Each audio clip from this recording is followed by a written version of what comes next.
हाय। से। Thank you Savita ji. नमस्ते। Welcome. हाँ जी, आप अपने बारे में कुछ बताइए हमारे व्यूअर्स को। मैं एक छोटे से स्मॉल टाउन हरियाणा के एक छोटे से टाउन से अंबाला में पला बड़ा हूँ और कुरुक्षेत्र यूनिवर्सिटी से इलेक्ट्रॉनिक्स में ग्रेजुएशन करी है। उन दिनों ज़्यादा बोलचाला 1994-95 ज़्यादा जो ट्रेंड चल रहा था वो MBAs का था और एक ऑर्डिनरी मिडिल क्लास फैमिली से बिलोंग करने के कारण मेरे पास इतना वेयरविदॉल नहीं था कि मैं और ज़्यादा टाइम इन्वेस्ट कर सकूं पैसों में पढ़ाई लिखाई में। तो मैं सीधा दिल्ली आ गया था अपने कॉर्पोरेट करियर की शुरुआत करने के लिए। तो फर्स्ट जॉब जो मेरी थी वो इंडिया एजुकेशन सेंटर, एक कंप्यूटर एजुकेशन कंपनी थी कनॉट प्लेस में। वहाँ पे एज अ कोर्स काउंसलर मेरी पहली जॉब लगी थी 1994 जी। और तब से अलग अलग कॉर्पोरेट्स में काम किया है। Primary operations, business development, human resources, training, recruitment, quality control, इन सब चीज़ों में मेरा स्पेशलाइजेशन है over the period of years, जो मैंने through experience, through training, through various workshops या सेल्फ लर्निंग के जरिए डेवलप किया और पिछले 9 साल से मार्गदर्शक के साथ एसोसिएटेड हूँ। मार्गदर्शक के बारे में बताइए हमारे व्यूअर्स को। मार्गदर्शक में बहुत सारी उपलब्धियां की हैं, तो हम उसके बारे में जरूर जानना चाहेंगे, कैसे स्थापना हुई इसकी और उसके पीछे मकसद क्या था आपका। देखिए, मार्गदर्शक हम लोग ने जब मार्गदर्शक स्टार्ट किया, ये एक एंटरप्रेन्योरियल सेटअप था। यानी the founders of Margdarshak did not set it up to generate business. They set it up out of a spirit of entrepreneurship. Right? There were 3 co-workers or friends कह लो, जो जिन्होंने मार्गदर्शक का कंसेप्ट को conceptualise किया और उसको एक कॉर्पोरेट एंटिटी का रूप दिया। मिस्टर राहुल मित्रा, मिस्टर अरूप ज्योति बरुआ और मिस्टर प्रभात लाल। ये तीनों एक एंटरप्रेन्योर सेटअप में डेवलपमेंट कंसल्टिंग बैकग्राउंड में काम करते थे और 2004 में इन्होंने मार्गदर्शक को कंसेप्चुलाइज करके कॉर्पोरेट एंटिटी का रूप दिया था और ये चाहते थे कि मार्गदर्शक, as the name denotes, it should be a corporate entity or an individual or a group of individual that actually shows the path, मार्गदर्शक कर। और इनका जो मेन टारगेट सेगमेंट था वो विमेन बिलो पॉवर्टी लाइन थे, जिनको ये सेल्फ सफिशिएंसी में या इकोनॉमिक मेन स्ट्रीम में लाना चाह रहे थे। सबसे पहले इन्होंने कोर डेवलपमेंट कंसल्टिंग के असाइनमेंट्स लिए थे, जिसमें बेसलाइन सर्वेज हैं, अलग अलग ऑर्गेनाइजेशन या सेमी गवर्नमेंट या गवर्नमेंट ऑर्गेनाइजेशंस के लिए इम्पैक्ट असेसमेंट करी थी। नाबार्ड है, सिडबी है, SBI है और वेरियस स्टेट गवर्नमेंट्स हैं जिन्होंने मार्गदर्शक के थ्रू अपने डेवलपमेंट प्रोजेक्ट्स को या तो कंसेप्चुलाइज करवाया है या इम्प्लीमेंट करवाया है। 2007 में जो इनके फाउंडर डायरेक्टर्स हैं, उनको लगा कि सिर्फ कंसल्टिंग से काम नहीं चलेगा। अगर आपको Indian below poverty line Indian house hold को डेवलप करवाना है, तो उस हाउस होल्ड की जो विमेन है, जो उस हाउस होल्ड की स्त्री है या माँ है, उसको आपको एम्पावर करना पड़ेगा। और सिर्फ नॉलेज या स्किल से एम्पावरमेंट नहीं आएगी, आपको एम्पावरमेंट करने के लिए उसको फाइनेंशियली इक्विप करना पड़ेगा। सो 2007 में हम लोग ने बाराबंकी डिस्ट्रिक्ट से अपनी माइक्रो फाइनेंस ऑपरेशंस की शुरुआत करी थी और एक लेडी थी जिनके हस्बैंड नहीं थे, बच्चे थे और सोशल जो स्टिग्मा होता है एक विधवा लेडी के लिए, एक विडो के लिए, उससे वो जूझ रही थी। तो उन्होंने एक मार्गदर्शक से इनकम जनरेशन एक्टिविटी के लिए 4-4.5 हजार रुपए का लोन लिया और अपना टिफिन का बिजनेस शुरू किया था। आज की डेट में वो लेडी अभी भी हम लोग के कांटेक्ट में है, और she herself employees around 35-40 people under her. उनके एक बेटे ने इंजीनियरिंग कर ली है, एक बेटे मेडिकल स्ट्रीम में अच्छा कर रहे हैं, बेटी सेल्फ सफिशिएंट है।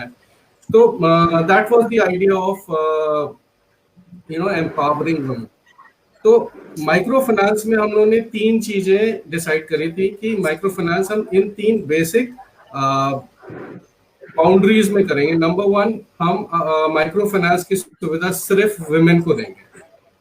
So 100% of our around 5.5 lakh borrowers are women below poverty. Okay, so the loan provided is only for women. Only for women. Number 2, okay. जो लोन होगा वो आयजनक गतिविधि यानी कि इनकम जनरेशन एक्टिविटी के लिए लोन होगा। घर में गेस्ट आ गए, त्योहार आ गया, बीमारी आ गई, शादी ब्याह, इन सब चीजों के लिए मार्गदर्शक आपको लोन नहीं देगा। हम आपको कोई भी ऐसी एक्टिविटी, आपने सब्जी की फेरी लगानी है, ब्यूटी पार्लर खोलना है, जरी जारदोजी का काम करना है, उन एक्टिविटीज जिनसे आपको इनकम की जनरेशन हुए, उनको लोन देंगे। नंबर 3, हम जॉइंट लायबिलिटी मॉडल को फॉलो करके आपको लोन देंगे। अब जॉइंट लायबिलिटी मॉडल क्या होता है कि आमतौर पे जो लोअर स्ट्रेटा के लोग होते हैं, जब भी उनको पैसे की जरूरत होती है तो वो लोकल सूदखोर के पास या लोकल मनी लेंडर के पास आते हैं, जो पैसे के एवज में या तो उनकी ज्वेलरी, जमीन जायदाद, घर या कोई भी ऐसी प्रॉपर्टी जो है उसको गिरवी रखे, मॉर्गेज कर लेता है। अब वहां से एक डेब्ट का ट्रैप शुरू हो जाता है, जिससे उभरने में हमारी नॉलेज में जनरेशंस लग जाती है। और ये हमारी आंखों देखी बात है। हमने रूरल उत्तर प्रदेश, हरियाणा, बिहार में काफी ग्राउंड लेवल पे काम किया है, और हमने देखा है कि अगर एक जनरेशन लोन लेती है तो वो लोन सेकंड या थर्ड जनरेशन तक पे ऑफ नहीं हो पाता है। मतलब फटे हाल हालत हो जाती है उन लोगों की जो 3,000-4,000 रुपए भी बोरो करते हैं। तो हम लोगों ने ये सोचा कि हम गिरवी कुछ नहीं रखेंगे, लेकिन जो औरतें एक मोहल्ले में रहती हैं वो अपने आस पड़ोस की औरतों का 8 से 20 औरतों का एक ग्रुप बनाएंगी। उस ग्रुप में सिर्फ उन्हीं औरतों को शामिल करेंगी जिनकी वो लायबिलिटी या गारंटी ले सकते हैं। मान लीजिए आपने 20 औरतों का ग्रुप बनाया, उनमें से हमने 20 औरतों को 4-4 हजार रुपए का लोन दे दिया। उनमें से किसी एक औरत के घर पे कुछ मिसहैपनिंग हो जाती, मान लो मिट्टी हो गई है या डेथ हो गई है, तो उस महीने की जो किस्त है वो देने में असमर्थ हो गई। तो बाकी की जो 19 औरतें हैं वो मिलकर उसकी उस महीने की किस्त देंगी। जब वो वापस एक्शन में आ जाएगी वो लेडी, तो ये बाकी 19 औरतों का अपना उधार चुका देगी।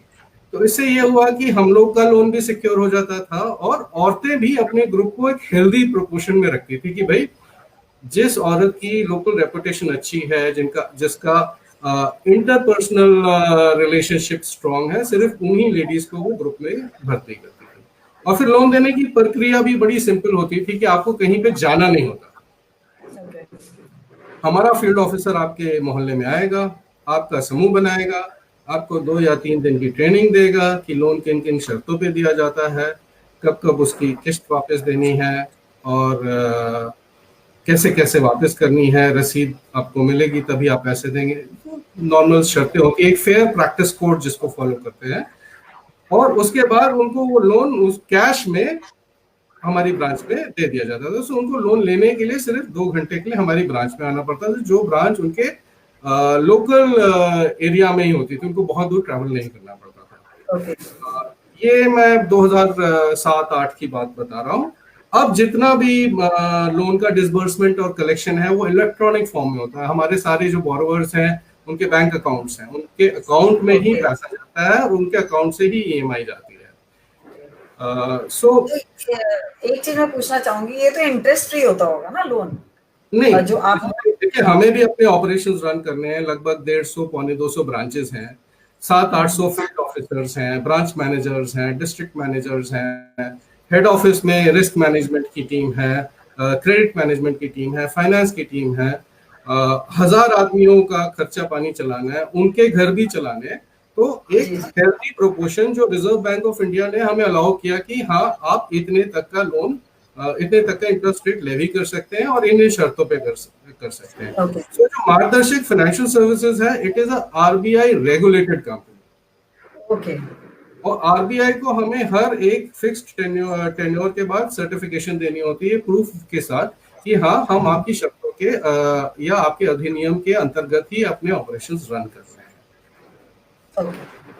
तो हम लोग ने शुरुआत करी थी बाराबंकी में, और हम लोग ने शुरू से ये डिसाइड किया था कि हम उन्हीं क्लस्टर्स में काम करेंगे जहां पे हमारे देश के एंटरप्राइजिंग क्लस्टर्स रहेंगे। एंटरप्राइजिंग क्लस्टर जैसे अलीगढ़ में तालों का क्लस्टर है, मुरादाबाद में ब्रास का क्लस्टर है, बाराबंकी में जरी जारदोजी का क्लस्टर है, बिहार मधुबनी में मधुबनी पेंटिंग का क्लस्टर है, दरभंगा में मखानों का क्लस्टर है। अब धीरे धीरे मॉडर्नाइजेशन के या फिर ग्लोबलाइजेशन के तहत ये क्लस्टर्स ना धीरे धीरे विलुप्त होती जा रही है। तो हम लोग ने मार्गदर्शक के 90% ऑपरेशंस आपको उन्हीं एरियाज में मिलेंगे जहां पे कोई ना कोई ट्रेडिशनल आर्ट एंड क्राफ्ट या ट्रेडिशनल इंडस्ट्रियल क्लस्टर ऑपरेशनल है। ठीक है। अब धीरे धीरे हम लोग ने इनकी महिलाओं को लोन दिया, उनको फाइनेंशियली थोड़ा स्ट्रांग बनाया। जहां पे हमें अच्छा सपोर्ट मिला वहां पे हम लोग ने इनके प्रोडक्ट्स को मार्केट एक्सेस प्रोग्राम के थ्रू एक प्लेटफॉर्म पे भी पहुंचाया कि जरी जारदोजी का काम था तो हम लोग ने उनको रिटेल ऑपरेशंस में भी मदद करी, जिससे बहुत सारे जो मीडियाज होते हैं, जो मिडल मैन होते हैं, वो जो इनका प्रॉफिट खा जाते हैं वो खत्म हो गए थे।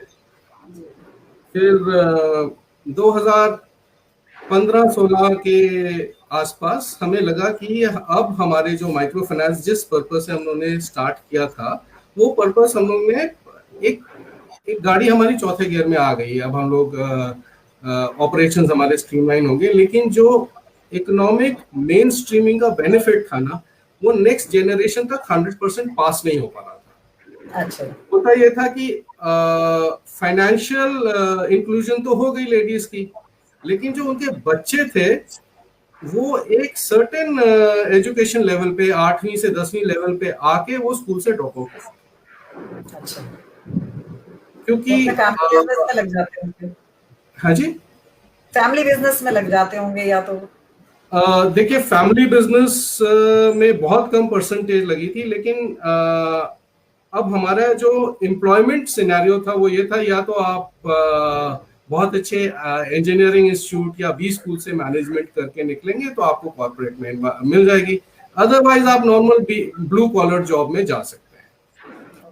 ठीक है। अब ये जो बच्चे थे आगे बढ़ नहीं सकते थे क्योंकि इनके पास इतना वेयरविदॉल नहीं था कि आईआईटी या आईआईएम से ग्रेजुएशन कर सके,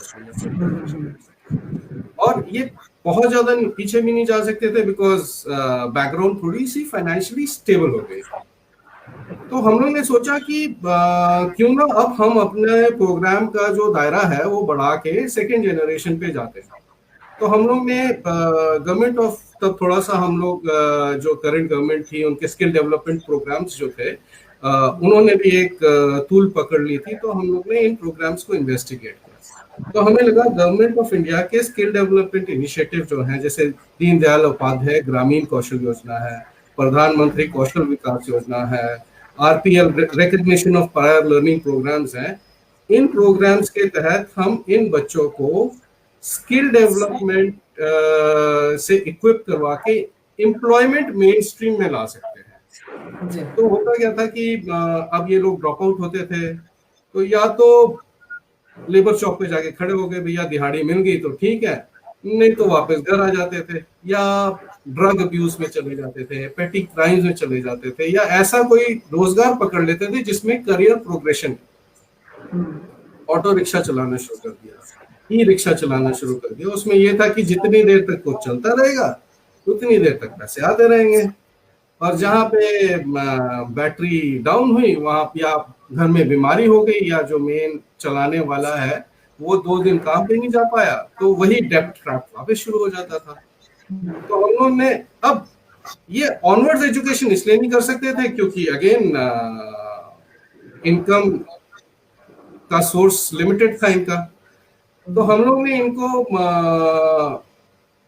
फ्री एजुकेशन या फ्री स्किल डेवलपमेंट प्रोग्राम्स में DDU-GKY प्रोग्राम के अंतर्गत हम लोग ने बिलो पॉवर्टी लाइन के जो रूरल यूथ हैं उनको स्किल डेवलपमेंट प्रोग्राम्स में एनरोल किया। तो 4 से 6 महीने के रेसिडेंशियल ट्रेनिंग प्रोग्राम्स होते थे, जहां पे आपको एजुकेशन यानी ट्रेनिंग, किताबें, यूनिफॉर्म, बोर्डिंग यानी रहना और खाना बिल्कुल फ्री ऑफ कॉस्ट मिलेगा। ठीक है, तो सुबह 8 बजे से लेकर शाम 5 बजे तक पूरे 8 घंटे की इनकी ट्रेनिंग होती थी, जहां पे इनको फाइनेंशियल सर्विसेज के प्रोडक्ट्स की सेल्स हो गई, हाउसकीपिंग हो गई, हॉस्पिटैलिटी, टूरिज्म या हेल्थ केयर सर्विसेज में अलग अलग स्ट्रीम्स में ट्रेन किया जाता था, डिपेंडिंग उनका एप्टीट्यूड कैसा है इंडिविजुअल्स का। और सिर्फ हम स्किल डेवलपमेंट की ट्रेनिंग नहीं देते थे, हम इनको कंप्यूटर्स, जो बेसिक कंप्यूटर्स होता है जो आज की डेट में बहुत जरूरी भी है, confidence building, interviewing skills, basic spoken English, email कैसे लिखते हैं, इन सब चीजों की भी हम लोगों ने ट्रेनिंग देनी शुरू कर। इस ट्रेनिंग के बाद इनका एक असेसमेंट होता था और NSDC जो नेशनल स्किल डेवलपमेंट काउंसिल है वो इनको सर्टिफिकेशन प्रोवाइड करता था। अब खाली स्किल डेवलपमेंट देने से कहानी खत्म नहीं हो जाती है, तो हम लोग ने अपने नेटवर्क के थ्रू बहुत सारे कॉर्पोरेट पार्टनर्स हैं, उनसे बात करी और इन बच्चों को उनके यहाँ पे प्लेसमेंट। अब प्लेसमेंट जब ये अपने देहात से निकलते हैं, गुड़गांव में, बैंगलोर में, गोवा में, बॉम्बे में जाते हैं, तो इनको घर की याद आती है। तो अब 10 दिन बाद, 20 दिन बाद ये लोग वापस जॉब छोड़ के आ जाते हैं। तो वो हमारे लिए बहुत बड़ा चैलेंज हुआ। हमारे कॉर्पोरेट पार्टनर्स भी नाराज हो गए कि देखिए साहब, आपके कहने पे हम लोग ने इनको अपने सिस्टम में लिया, हम लोग ने कुछ काम वाम सिखाया, लेकिन तो भाग गए। तो फिर हम लोग ने ये डिसाइड किया कि हम अपनी लोकलाइज्ड काउंसलिंग टीम्स बनाएंगे। इन जैसे एक कस्बे के अगर 5 बच्चे हैं तो उन 5 बच्चों को एक ही साथ रखेंगे, एक ही जगह पे जॉब देंगे और इनिशियल 3 महीने के लिए हम इनको पोस्ट प्लेसमेंट गाइडेंस भी देंगे। तो हमारी जो प्लेसमेंट टीम थी वो हर महीने जाके इन बच्चों से बात करती थी, इनकी कोई प्रॉब्लम है, सुपरवाइजर से नहीं बन रही है, तनख्वाह टाइम पे नहीं मिल रही है, या ATM नहीं मिला है, या खाना अच्छा नहीं मिल रहा है, या रहने की जगह नहीं मिल रही, इन सब चीज़ों की ऑपरेशनल या साइकोलॉजिकल प्रॉब्लम्स में इनको हेल्प करती थी। और शुरू के 12 महीने हम लोग ने इनको करियर प्रोग्रेशन की तरफ मूव किया। अब जैसे 4-6 महीने में ये लोग अपना टिक जाते हैं, जो बच्चा 4-6 महीने टिक गया, उसकी रेगुलर अकाउंट में सैलरी आने लग गई है, तो उसके बाद वो अपना करियर पकड़ लेता है। तो इस तरह लगभग हम लोग ने पिछले 2-2.5 साल में हम लोगों ने लगभग 2-2.5 हजार बच्चों को प्लेस करवाया है। और हमारे skill development operations Uttar Pradesh, Orissa, Tripura, Assam, Chhattisgarh, Uttarakhand और आने वाले टाइम में हम सोच रहे हैं कि मेघालय और अरुणाचल प्रदेश में भी स्टार्ट करें, क्योंकि गवर्नमेंट का भी थोड़ा सा फोकस नॉर्थ ईस्टर्न स्टेट्स को मेन स्ट्रीम में लगने का। तो ट्रू सेंस में हम लोग जो हमारे बेनिफिशरीज हैं, इंटरनल और एक्सटर्नल, उनका हम मार्गदर्शन करते हैं so that they come out from their exclusion. अब देखा जाए तो ये मेन स्ट्रीम से तो एक्सक्लूडेड ही है ना, ये जो लेडीज हैं ये फाइनेंशियल मेन स्ट्रीम में नहीं थी।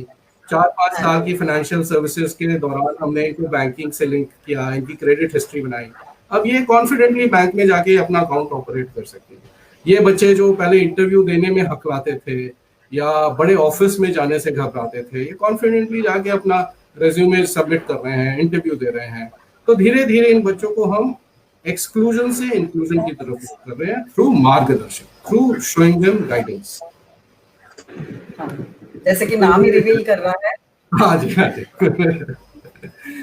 तो जैसे आपने बताया कि इसकी प्रोग्रेस कैसे हुई, तो कुछ ऑब्स्टिकल्स भी आई होंगी आपकी इसको स्टार्ट करने में, या तो उसके बारे में बताइए, क्या क्या आपने प्रॉब्लम्स की फेस किया इसको स्टार्ट किया तो, और कैसी कैसी प्रॉब्लम्स आपके पास आई, जैसे आप लोन देते हैं तो ओनली वीमेन को देते हैं, तो आपका क्राइटेरिया क्या होता है जब आप देते हैं लोन? तो आप मतलब किस तरह से ट्रस्ट करते हैं कि इसको लोन देना चाहिए या नहीं? वो तो आपने बोला कि आप कम्युनिटी बना लेते हैं, तो आप मतलब एक दूसरे के ऊपर की वर्बल जब रिकमेंडेशन होती है तो आप उनको लोन दे देते हैं, लेकिन आप क्या देखते हैं कि ये कैसे ट्रस्टवर्दी है?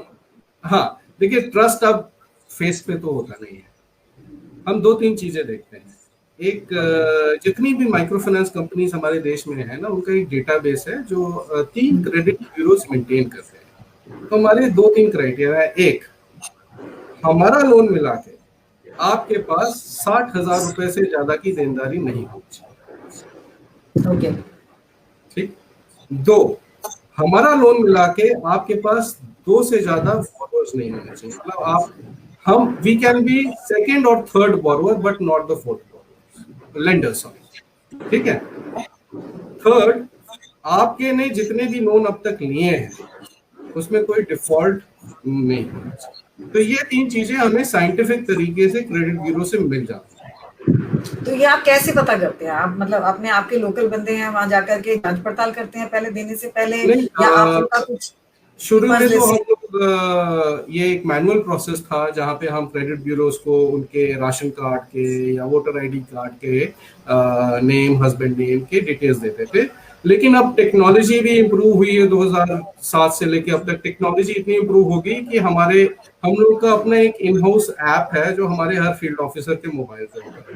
वो फील्ड ऑफिसर उसमें डेटा पंच कर देता है, बायोमेट्रिक वहां पे ऑन द स्पॉट ले जाता है, जिसके लिए क्लाइंट को हमारे ऑफिस आने की जरूरत नहीं होती। क्लाइंट के घर पे ये सारा काम हो जाता है और विद इन 24 आवर्स उस क्लाइंट को उसकी सिविल रिपोर्ट मिल जाती है कि भाई साहब ये आपका लोन है और ये अप्रूव हो गया है या ये रिजेक्ट हो गया इन कारणों से। तो ये हम अपने बैकग्राउंड पे, see we have a social objective, but अगर सोशल ऑब्जेक्टिव के साथ कॉर्पोरेट डिसिप्लिन नहीं रहेगा तो ऑब्जेक्टिव जो है वो 2-4 साल में डिसॉल्व हो जाएगा। तो एक कॉर्पोरेट डिसिप्लिन भी है। हमारी एक डेडिकेटेड रिस्क मैनेजमेंट टीम है जो सारे रिस्क को मिटिगेट करती है। अब जैसे कई एरियाज हैं जो बाय देयर बेसिक प्रेजेंस वो रिस्क कैटेगरी में आते हैं। पॉलिटिकल रिस्क होता है या वहाँ पे पलायन ज्यादा होता है, बाढ़ आ जाती है हर महीने, तो वहाँ पे हम लोग लोन्स जो है वो अवॉइड करते हैं। तो हमारी अब एक dedicated well qualified risk management team है लखनऊ में बैठी हुई जो इन सारी पॉलिसीज को डिसाइड करती है। और टेक्नोलॉजी जो है वो हमारे सारे ऑपरेशंस की बैकबोन है। और ऐसी स्किल का जब हमने काम शुरू किया था तो उसमें भी बहुत अड़चने आई थी। गवर्नमेंट जो हमारे बेनिफिशरीज हैं, जो यूथ हैं, उनको लगा है this is another one of the programmes जिसमें हमें फ्री में खाना पीना मिल जाएगा, उसके बाद हम अपना वापस बैक टू स्क्वायर वन हो जाएंगे। तो शुरू में हमें बहुत चैलेंजेस आए, बच्चे घर भाग जाते थे या इनडिसिप्लिन करते थे।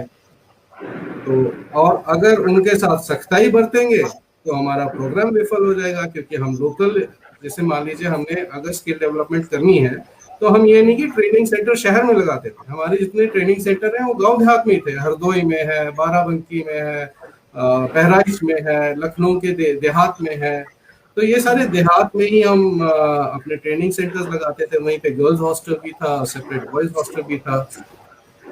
तो इन बच्चों को एक डिसिप्लिन्ड एनवायरनमेंट में ग्रूम करने की जो चैलेंजेस थे वो शुरू में हमें बहुत आए थे। दूसरा, जब ये जॉब ज्वाइन करते थे तो होम सिकनेस की बड़ी प्रॉब्लम आती थी।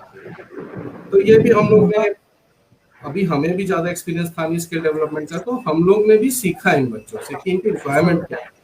अब कुछ बच्चों को हमने, नॉर्थ ईस्ट के बच्चों को चेन्नई में प्लेस कर दिया था, वो हमारी एक मेजर एरर था।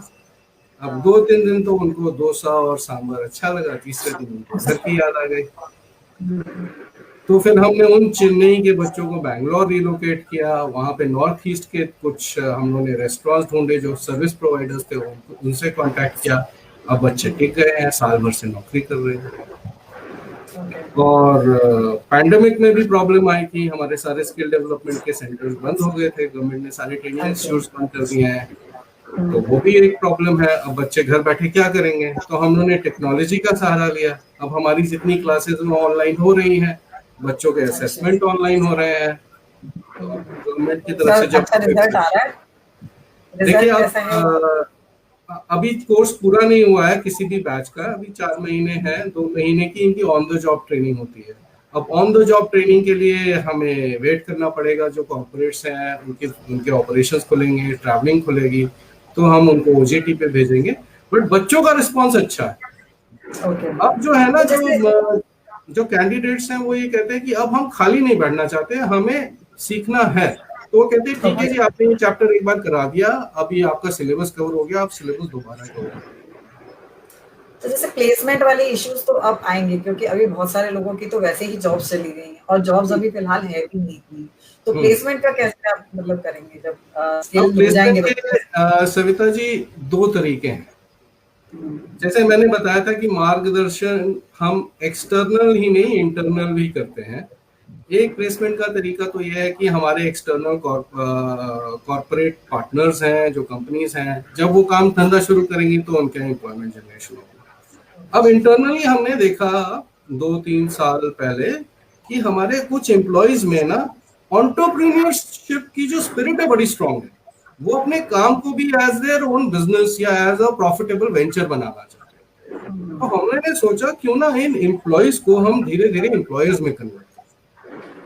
तो हम लोग ने, जो हमारे कोर टीम ने जो कुछ एम्प्लॉयज को आइडेंटिफाई किया और उनको उनका जो इंटरेस्ट लेवल था और जो हमारे कॉर्पोरेट पॉलिसी या कॉर्पोरेट विजन से मैच करते बिजनेसेस थे, जैसे केटरिंग है, हेल्थ केयर सर्विसेज है, हाउस होल्ड सर्विसेज है, मैन पावर सर्विसेज है। हमने इन एम्प्लॉयज को ये एंटरप्राइज सेटअप करके दे दिया।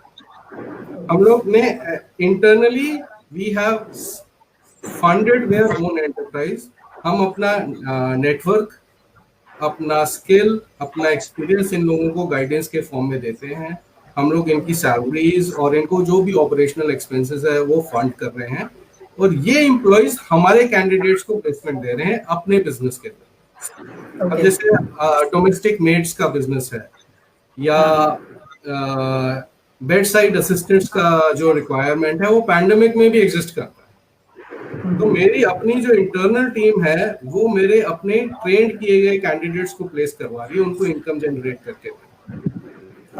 तो मैं ये जो 8-10 बच्चे हैं, जो एम्प्लॉयज हैं हमारे, ये अगले 3-4 साल में अपना बिजनेस सेट बन जाएंगे, अपने एंटरप्रेन्योर्स बन जाएंगे। ये अपने नीचे 40-50 एम्प्लॉयज को रखेंगे। तो हम एक्सटर्नली नहीं, इंटरनल मार्गदर्शन भी कर रहे हैं। तो आपके लिए क्वेश्चंस आ रहे हैं, क्या ये रूरल एरियाज में है या सिटीज में है, और मार्गदर्शक कौन कौन से एरियाज को फोकस कर रहा है? It is covered up including cities and rural areas, ऐसे करके क्वेश्चन पूछ रहे हैं आपसे। देखिए, माइक्रो फाइनेंस ऑपरेशन 60% हमारे रूरल एरियाज में होंगे या उन एरियाज में होंगे जहाँ पे कोई एंटरप्राइज क्लस्टर एग्जिस्ट करती है। जैसे मैंने अलीगढ़ बताया, मुरादाबाद बताया, मधुबनी बताया, बाराबंकी है, बहराइच में क्लस्टर्स हैं। और हमारे स्किल डेवलपमेंट ऑपरेशंस वहां पे एग्जिस्ट करेंगे, उन स्टेट्स में एग्जिस्ट करेंगे जहाँ पे स्किल गैप सबसे ज्यादा एग्जिस्ट करेंगे जी। तो हमारे उड़ीसा में बालासोर में ऑपरेशंस होंगे, पात्रपाड़ा में ऑपरेशंस आप देखेंगे, और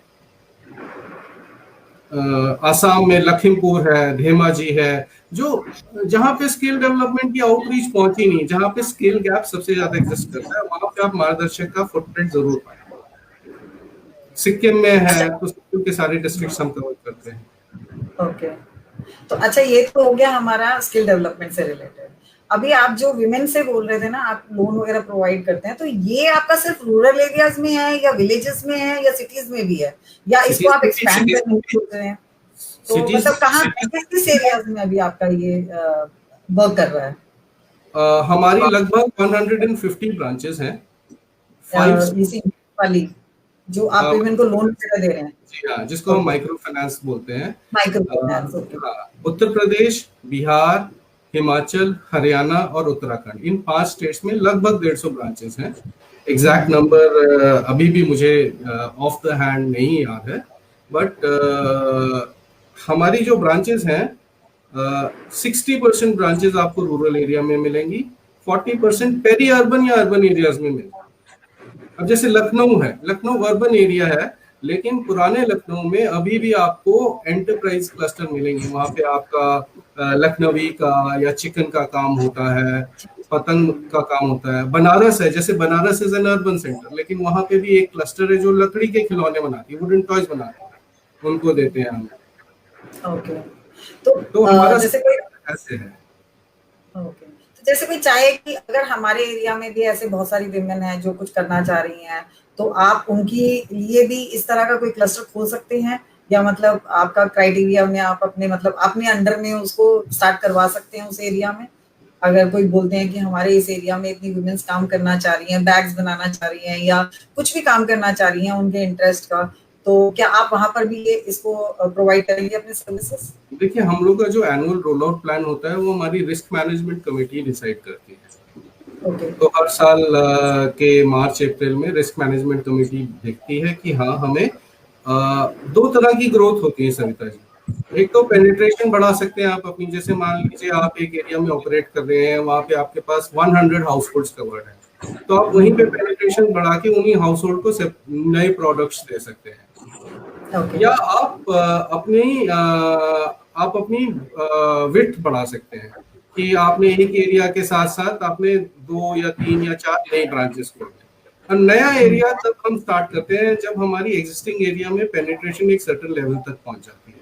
तो ये एक बड़ा साइंटिफिक प्रोसेस है जो हमारी very well professionally qualified risk management committee है, वो इंडिपेंडेंटली डिसाइड करती है। इस चीज मार्गदर्शक की ये है कि जो हमारी कॉर्पोरेट कमिटीज हैं वो डिसाइड करती हैं कि क्या डिसीजन लेना जाए। ये एक वन मैन ड्रिवन शो नहीं है कि हाँ जो ओनर है वो उसने डिसाइड कर लिया तो डिसीजन हो जाएगा। The decisions are taken by the committees of each function. HR की कमिटी है वो अप्रेजल करेगी, रिस्क मैनेजमेंट की कमिटी वो लोन के प्रोडक्ट्स डिसाइड करेगी, क्रेडिट अप्रूवल की कमेटी है वो डिसाइड करेगी कि इसको लोन देना है, किसको नहीं देना है, कितना देना है, कब देना है। तो unfortunately, and it is a good thing that we have not kept the control in our hands, because एक आदमी के हाथ में कंट्रोल हो जाता है ना, तो ग्रोथ जो है उसकी हेल्थ डिटोरिएट हो जाती है। इसलिए जो कंट्रोल है it is in hands of very well qualified professionals. We have people from Amity, Jaipuria, IIT Ghaziabad working as professionals in our organization. पुराने लोग भी हैं जिनके पास एक्सपीरियंस है फील्ड का, नया फ्रेश भी है जो टेक्निकली बहुत साउंड है। तो it's a very healthy mix. Okay, तो आपके लिए क्वेश्चन है, how can people connect with मार्गदर्शक? एज एन एम्प्लॉई हम लोग अपनी वैकेंसीज अपनी वेबसाइट पे mfsl.org.in पे एडवर्टाइज करते हैं या mdpc.org.in पे एडवर्टाइज करते हैं। You apply for our vacancies, someone from HR team will get in touch with you. As a beneficiary you will have to get connected with the programs. हमारे programmes की जो connect है वो localised है, तो अगर आपके लोकेलिटी में हमारा कोई प्रोग्राम चल रहा होगा तो आपको ऑटोमेटिकली पता चल रहा है। बड़ा लोकलाइज्ड प्रोग्राम होता है, हर प्रोग्राम इज वेरी लोकलाइज्ड। सो अच्छा, तो पैंडेमिक में आप जैसे बता रहे हैं कि आपका जो कलेक्शन है, आपके बंदे जाते हैं, आपका कलेक्ट करके आते हैं वहां से जो भी विमेन है ये उनसे, तो अब इस पैंडेमिक में आप कैसे उसको फेस कर रहे हैं? कैसे मतलब आप अपना कलेक्शन वगैरह कैसे करवा रहे हैं? अभी तो आप बताइए, तो डिजिटल हो रहा है। हाँ, अभी डिजिटल हो रहा है, लेकिन कलेक्शन करने के लिए अभी एक ग्रुप मीटिंग करनी होती है। Field officer has to go, वो सारी महिलाओं को एक जगह पे कॉमन स्पेस में बुलाता है जो एक किसी ग्रुप लीडर का घर ही होता है और वहां पे करता है। तो हमारी ग्रुप मीटिंग्स जो तो हमारे ग्रीन जोन है जो कंटेनमेंट एरिया से बाहर है, 60-70% रूरल एरिया में है, रूरल एरिया अभी भी सेफ है। और हमारे एम्प्लॉयज जो है वो लोकल रूरल एम्प्लॉयज ही हैं। जो फील्ड ऑफिसर है, सिंस उसको वहाँ की भाषा आनी चाहिए, वहाँ का कल्चर पता होना चाहिए, तो फील्ड ऑफिसर जो है वो लोकल रूरल यूथ ही है। तो जहाँ पे हमारा गवर्नमेंट अलाउ कर रही है मीटिंग कंडक्ट करना, वहाँ पे हम कर रहे हैं। जहाँ पे नहीं अलाउ कर रही है वहाँ पे हमारे पास टेक्नोलॉजी है जो हम वॉइस मैसेजेस या एसएमएस के जरिए उनसे अपने बोरोवर से कम्युनिकेट कर रहे हैं। जहाँ पे बोरोवर बोलते हैं जी मैं मेरा रोजगार सफर कर रहा है, मैं असमर्थ हूँ, तो उनको मॉनिटरिंग भी प्रोवाइड किया जाता है। जहाँ पे बोरोवर कहता है नहीं साहब मेरा काम अफेक्ट नहीं हुआ है पैंडेमिक में, कई लोगों का नहीं भी हुआ है, जैसे परचून के विक्रेता है उनका काम नहीं अफेक्ट हुआ है, तो वो अपनी किस्त दे रहे हैं, टाइम से आ रही हमारी किस्तें लगभग सारी। मतलब आप ये देखिए कि पैंडेमिक में भी हमने किसी एक भी एम्प्लॉय को ले ऑफ नहीं किया, सारे एम्प्लॉयज की लिमिटेड सैलरी जितनी एक बेसिक सैलरी है वो सारी एम्प्लॉयज की रेगुलर सैलरी ऑन टाइम है। एक भी बंदा हमने ले ऑफ नहीं किया कि भाई साहब काम नहीं है तो आप घर बैठ जाओ, आपको तनख्वाह नहीं मिलेगी। That's a great thing. जी चलिए, आपके बारे में जानकर बड़ी खुशी हुई। आप बहुत अच्छा काम कर रहे हैं समाज के लिए भी, और I wish you good luck and Thank you, Savita ji. Thank you for giving me an opportunity to present our case here, and I wish you all the best for your NGO also. And मैं चाहता हूँ future में और भी collaborate करें हम, और social inclusion में काफ़ी हम इंटरेस्ट है, आप लोगों का भी इंटरेस्ट है। हम चाहते हैं कि दोनों एज एन ऑर्गेनाइजेशन कोलैबोरेट करके अपने भारतवर्ष को आगे बढ़ाएं, अपने देश को तरक्की दें, अपने लोअर तबके को तरक्की दें, जो सबसे ज़्यादा इम्पोर्टेंट है। जी बिल्कुल बिल्कुल। एक क्वेश्चन आपके लिए एक और आया है last, what's the upper and lower limit of finance provided to the beneficiary? ये सबसे छोटा लोन साइज हमारा आज की डेट में 15,000 रुपए है, और सबसे बड़ा लोन साइज 35,000, जो आपने 4,000 से स्टार्ट किया था। जी जी जी जी। हाँ, अब जाकर के आपका 15,000 हो गया है। हाँ, पहला लोन जो है, पहला बोरोवर अगर पहली बार अप्लाई करते हैं तो 15,000 देते हैं। जब वो 15,000 रुपए वापस कर देता है तो 20,000 बोरो कर लेता है, 20,000 बोरो करता दे देता है तो 25, ऐसे हम 5,000 रुपए के साइकिल में इंक्रीमेंट करते रहते हैं। और इन 4 या 5 साइकिल्स में हम उसको किसी ना किसी पब्लिक सेक्टर या प्राइवेट बैंक से कनेक्ट करवा देते हैं। तो होता क्या है कि उसकी सेविंग की हैबिट बन जाती है, उसकी रेगुलर इनकम की हैबिट बन जाती है, उसकी बैंकिंग हिस्ट्री बन जाती है। तो वो कल के दिन कहता है सर मुझे 3 लाख रुपए का लोन चाहिए, तो हम कहते हैं ये देख तेरा 5 साल का खाता बैंक में चल रहा है, हम उसको बैंक से बिजनेस खोल देंगे। तो ऐसे क्या होता है, वो एक्सक्लूसिव से इंक्लूसिव बन जाता है।